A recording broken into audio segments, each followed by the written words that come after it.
Amendement identique. On commence par le 1164 et ces amendements à la demande des groupes Républicains et du groupe Liberté et Territoires faisant l'objet d'un scrutin public. Le scrutin est annoncé dans l'enceinte de l'Assemblée nationale et la parole est à Monsieur Decker. Merci Monsieur le Président. Cet amendement vise à donner les moyens nécessaires à la recherche contre les maladies vectorielles à tiques pour enfin pouvoir apporter des réponses aux personnes qui souffrent de la maladie de Lyme et aux associations qui les représentent. Aujourd'hui, de nombreux malades atteints par la maladie de Lyme, mais aussi les personnes qui souffrent de symptômes pouvant leur laisser craindre d'être atteintes, se retrouvent en errance thérapeutique et désespèrent d'obtenir des réponses à leurs nombreuses interrogations. La prise en charge comme le traitement de cette maladie divise la communauté scientifique, une division qui ajoute à leur désarroi et contribue à alimenter le trouble des patients, mais aussi de nombreux praticiens. Une situation qui suffit à justifier l'octroi de crédits conséquents pour la recherche sur cette maladie, ceci d'autant que le nombre de cas recensés est en hausse, 67 000 nouveaux cas pour la seule année 2018. Il y a donc urgence à doter l'INSERM des moyens nécessaires pour mener à bien des travaux de recherche fondamentale et clinique dans le cadre du plan maladie de Lyme, des travaux de recherche sur les tests diagnostiques dont la fiabilité fait débat, sur les formes sévères voire persistantes de cette maladie ou encore sur les co-infections. Je voudrais préciser ici que le constat que j'ai dressé, comme la proposition qui est faite, sont partagés par les collègues du groupe d'études maladie de Lyme, que je préside avec ma collègue Nicole Triss, qui, avec ma collègue Janine Dubié, ont toutes deux présenté des amendements identiques, des amendements soutenus par des députés sur tous les bancs de cette Assemblée et que je remercie. Cet amendement propose donc de créer un programme spécifique recherche contre les maladies vectorielles à tiques, abondé à hauteur de 10 millions d'euros, prélevé sur l'action numéro 11 du programme 204. Je vous remercie. Alors, amendement identique, Madame Dubié. Oui, merci, Monsieur le Président. Cet amendement que je vais présenter est le même que celui que vient de présenter notre collègue Vincent Decker. Je veux redire ici que cet amendement, il trouve sa source en fait dans les travaux du groupe d'études que nous avons mis en place sur la borréliose de Lyme et il nous est apparu nécessaire de le déposer suite à toutes les auditions que nous avons eues. Alors, nous avions présenté cet amendement lundi dans le cadre de la mission recherche enseignement supérieur. Il nous a été dit que c'était pas cet endroit-là qui devait être, que ça relevait davantage de la mission santé. Donc c'est pour ça que ce matin nous le présentons dans la mission santé. Je crois vraiment, Madame la ministre, vous n'êtes pas sans savoir que l'HAS a sorti le document des bonnes pratiques, des recommandations, que ce document pour la partie du SPPT, du syndrome persistant par piqûre de tique, est contesté par une autre société savante, et en attendant, ce sont les patients qui en font les frais, parce que la controverse, comme l'a dit Vincent, porte aussi bien sur les techniques de diagnostic, sur le traitement et sur la reconnaissance de la chronicité de la maladie. Donc, il nous semble indispensable aujourd'hui pour répondre à tous ces patients qui sont en errance médicale et qui vont de médecin en médecin sans pouvoir trouver une écoute satisfaisante. Il nous semble nécessaire que vraiment de la recherche, alors qu'elle soit fondamentale, clinique, moi je ne suis pas spécialiste, je ne suis pas médecin, mais en tout cas que des fonds spécifiques soient alloués pour qu'il y ait véritablement un travail de recherche sur cette pathologie. Je vous remercie. Merci, Monsieur Lejeune, pour l'amendement identique. Vous avez la parole, mon cher collègue.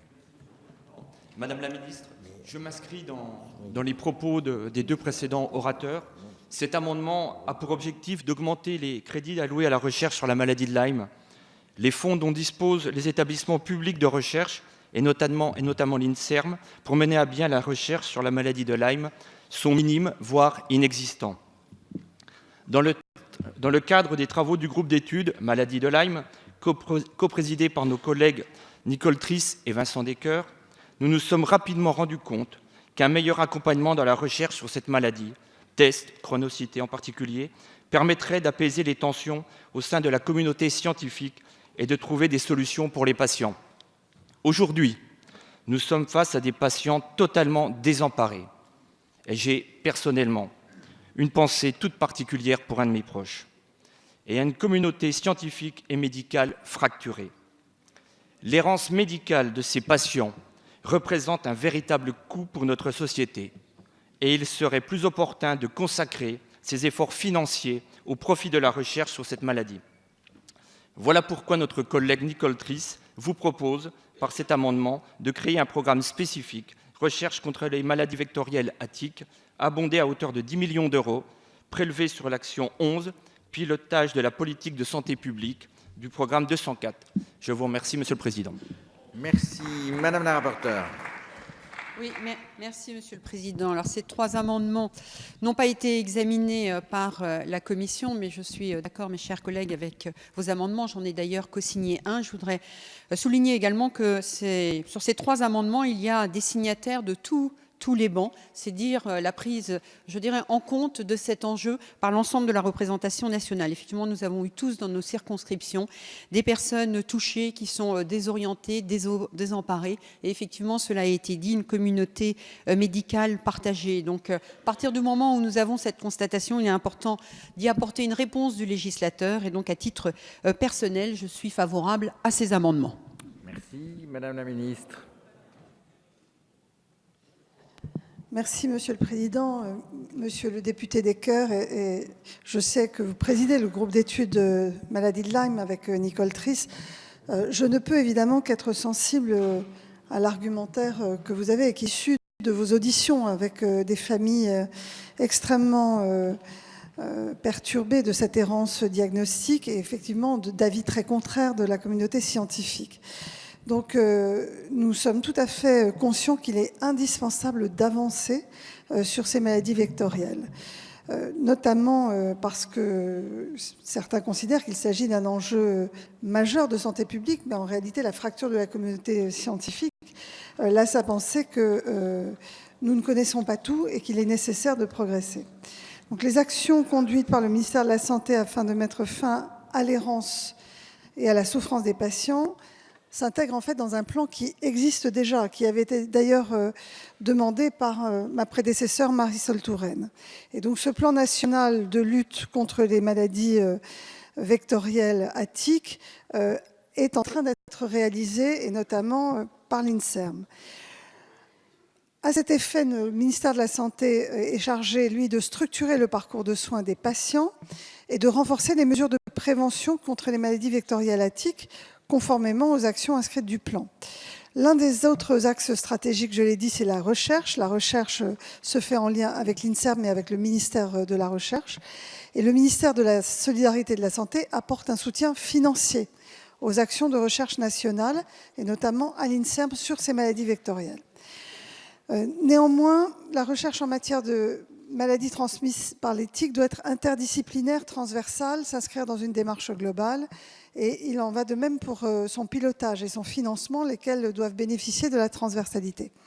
En conséquence, le ministère de la Santé, en lien avec le ministère en charge de la Recherche, en lien avec les agences sanitaires et tous les autres organismes de recherche, vont augmenter leur contribution aux projets de recherche dédiés aux maladies vectorielles à tiques.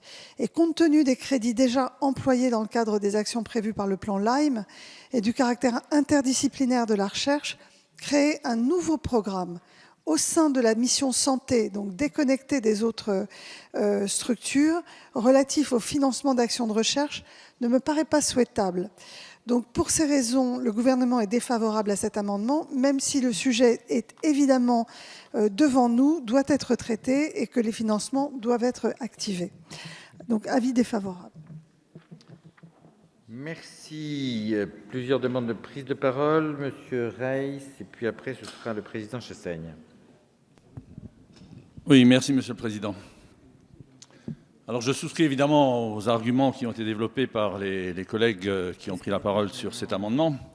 Et Madame la Ministre, être sensible à nos arguments ne suffit pas.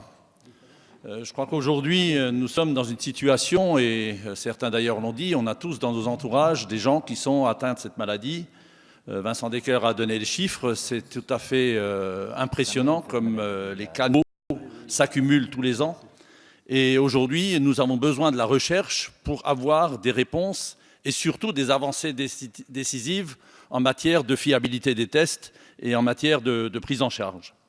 Alors, le groupe d'études fait sérieusement son travail depuis 2 ans et nous sommes réellement déterminés à avancer les choses. Nous avons auditionné évidemment les associations, nous avons auditionné des malades, nous avons auditionné la Haute Autorité de la Santé. Et je dois dire que lorsqu'en juin 2018 a été publié un protocole national de diagnostic et de soins, le PNDS, le volte-face ou la volte-face de la Haute Autorité de la Santé nous a vraiment mis dans le trouble, et ce qui fait que nous sommes toujours aujourd'hui dans une impasse.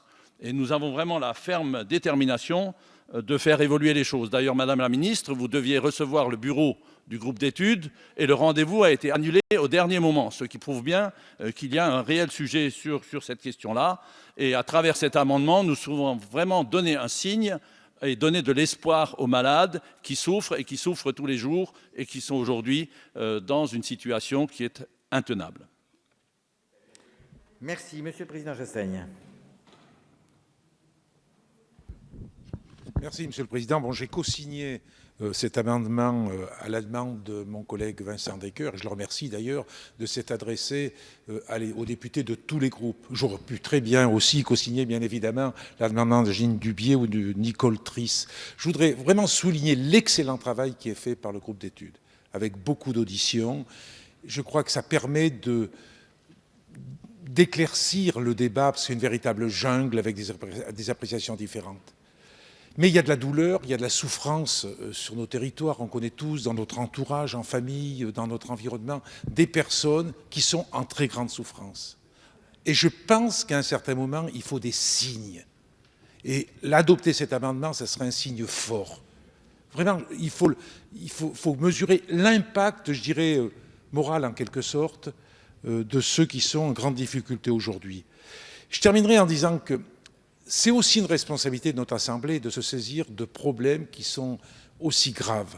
Je me demande d'ailleurs, j'ai pas eu l'occasion d'en parler avec les 2 coprésidents du groupe d'études, je me demande d'ailleurs s'il ne faudra pas à un certain moment saisir l'OPEXT, l'Office parlementaire d'évaluation des choix scientifiques et techniques, parce qu'à un certain moment, il va bien falloir trancher, émettre des recommandations, sinon on continuera à faire du surplace. Merci, Monsieur le Président. Madame Fiat, puis Monsieur Descoeur. Merci, Monsieur le Président. À titre personnel, je voulais, tout comme l'a fait le Président Chassaigne, remercier aussi Monsieur Descoeur d'avoir ouvert son amendement à la signature de tous les bancs. J'ai du coup aussi profité de cette ouverture pour co-signer l'amendement. C'est quelque chose d'important et je pense que du coup, ça montre que le sujet va sur tous les bancs et que ce n'est pas un sujet comme on pourrait dire parfois partisan. Donc, à titre personnel, je voulais remercier Monsieur Descoeur. Et la commission n'a pas pu examiner cet amendement, mais évidemment, en l'ayant co-signé, je ne peux que donner un avis favorable, un avis personnel favorable.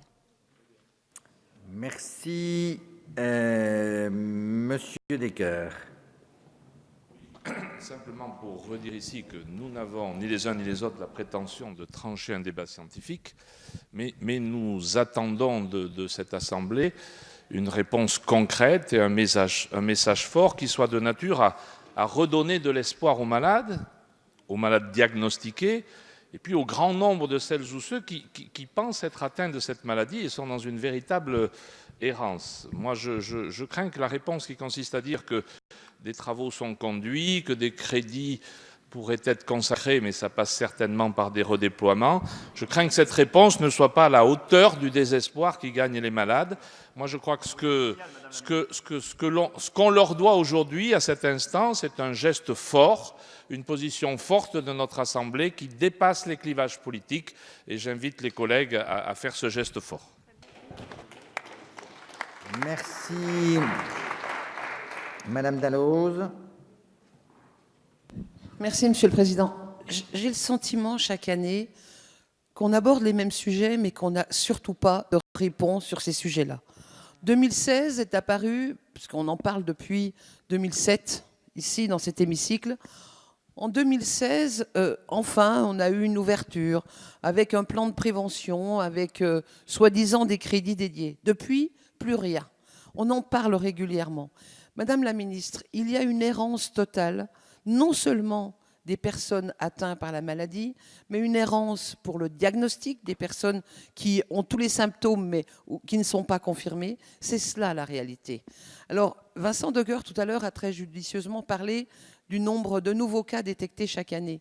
Mais ce que je voudrais qu'on n'oublie pas, c'est que tous ceux, ce qu'on appelle le stock, malheureusement, c'est un terme un peu technique, mais tous ceux qui ont cette maladie, qui sont porteurs de la maladie de Lyme, avec les différentes formes de borréliose, et qui n'ont aucune solution. C'est une maladie invalidante qui a j'aimerais bien qu'on fasse un jour le coût pour la sécurité sociale de tous les traitements qui sont mis en œuvre pour lutter contre justement tous les symptômes de ces malades liés à cette maladie.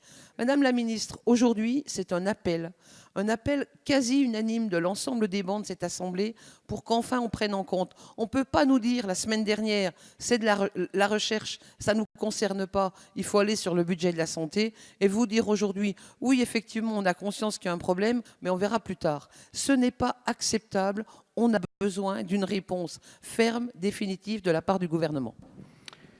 Merci. Dernier orateur inscrit, M. Molac, qui s'exprimera pour une région également concernée par ce sujet de la maladie de Lyme. Tout à fait. Et donc, on a bien raison de souligner les besoins que nous avons en études, parce que cette maladie est très, très dure à diagnostiquer. C'est une maladie dormante par-dessus le marché. On a beaucoup de gens qui sont dans l'errance et quelquefois avec des médecins qui ne sont pas toujours bien formés et qui leur disent que finalement tout ça est psychosomatique. Donc, c'est un peu compliqué. Cette souffrance des malades, on la voit, j'en ai régulièrement qui viennent me voir. Et il y a un argument qui n'a pas été donné, mais il semblerait bien que cette maladie soit aussi en train de se répandre chez les tiques elles-mêmes et gagner des régions où on n'avait pas ce type de problème autrefois. Les États-Unis sont en train de lancer un grand plan justement parce qu'ils s'aperçoivent que finalement cette maladie devient une véritable pandémie. Et je pense que nous aurions tout intérêt à nous pencher très très vite là-dessus avant que nous ne soyons nous aussi rendus à un stade où finalement ce soit une maladie qui soit une véritable intoxication, une pandémie dans notre propre pays. Si chacun a pu regagner sa place, Madame la Ministre. Excusez-moi, merci Monsieur le Président. Évidemment, je pense que nous sommes tous mobilisés sur la fin de l'errance diagnostique et de connaître un peu mieux ce phénomène dont beaucoup d'associations aujourd'hui font état. Donc, ce que je voulais dire, c'est que il n'y a pas rien de fait. Il y a un plan maladie de Lyme qui avance. Les résultats des avancées du plan ont été rendus publics dans un document publié par le ministère des Solidarités et de la Santé le 1er juillet 2019. Ce que je dis, c'est qu'en réalité, les recherches sont interdisciplinaires. Il y a énormément d'agences engagées. Donc évidemment, l'ANSES, Santé publique France, l'INSERM, il y a des budgets de la DGS, il y a des budgets de la recherche, il y a l'INRA, il y a l'Office national des forêts. Donc en réalité, ce que je vous dis, c'est que les financements vont être augmentés par chacun des acteurs dans le cadre du plan maladie de Lyme, qu'il n'y a pas besoin de créer un programme ad hoc. Ça serait en plus un précédent, si je puis dire, c'est-à-dire que si à chaque fois qu'il y a une question de santé, on crée un programme ad hoc dans le programme 204 en prenant en plus des budgets alloués à la prévention, je pense que ce n'est pas la bonne façon de procéder. Donc il y a des plans de santé publique, ils sont abondés à hauteur des besoins, et notamment sur Lyme, il y a des besoins, et nous pensons qu'il faut augmenter les budgets de la recherche, il faut favoriser qu'il y ait des équipes sur ces sujets. Mais là où on prendrait 10 millions en moins sur le programme prévention, alors je suis consciente de la difficulté de l'exercice parlementaire, mais sincèrement, pour toutes ces raisons, je vous propose de ne pas voter cet amendement parce qu'on n'aurait plus la capacité à faire la prévention avec l'ambition que nous avons. Ça ne retire rien à l'effort que nous devons faire sur la maladie de Lyme et sur laquelle je m'engage.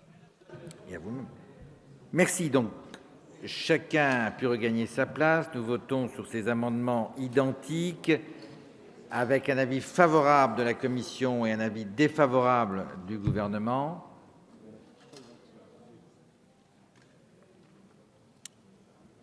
Le scrutin est ouvert. Le scrutin est clos.